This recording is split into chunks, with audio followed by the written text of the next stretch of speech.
کۆلێژی پەروەردە بەشی زمانی عەرەبی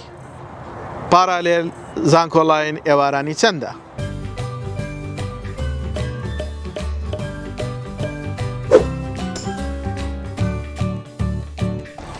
سڵاوتان لێبێ و من سرود خورشید فەرمانبەر لە سەرۆکاتی زانکۆی پۆلیتەکنیکی هەولێر ئەندامی لیژنەی ڕاوێژکاری بۆ پڕکردنەوەی فۆرمی زانکۆڵاین لە خزمەتی ئێوەی خۆشەویستین بۆ ئەوەی باسی بەشێشینێ لە کۆلێژی پەروەردە بکەین کە ئەویش بەشی زمانی عەرەبیە. هەر بە ڕێزێک ئەم کۆلێژە تەواوەکات ئەبێت بە مامۆستای عەرەبی لە پۆلی 10 هەتاکو 12 و ئەو کۆنمرانەی ئێمە باسیەکەین بۆ ساڵی خوێندنی 2021-2022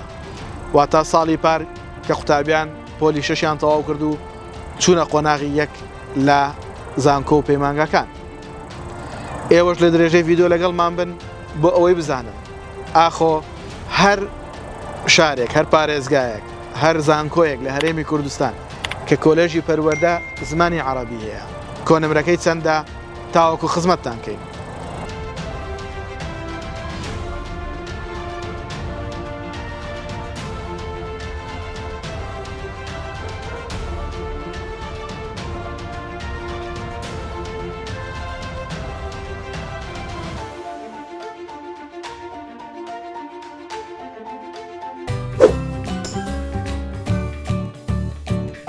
ئەزیزانم ئێمە لە ئەنستاگرام و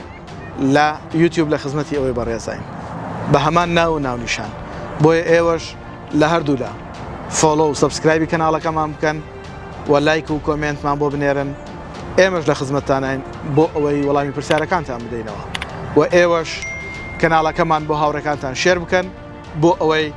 ئەوانیش سودمەند من لی بە هیوای سەرکەوتنتان.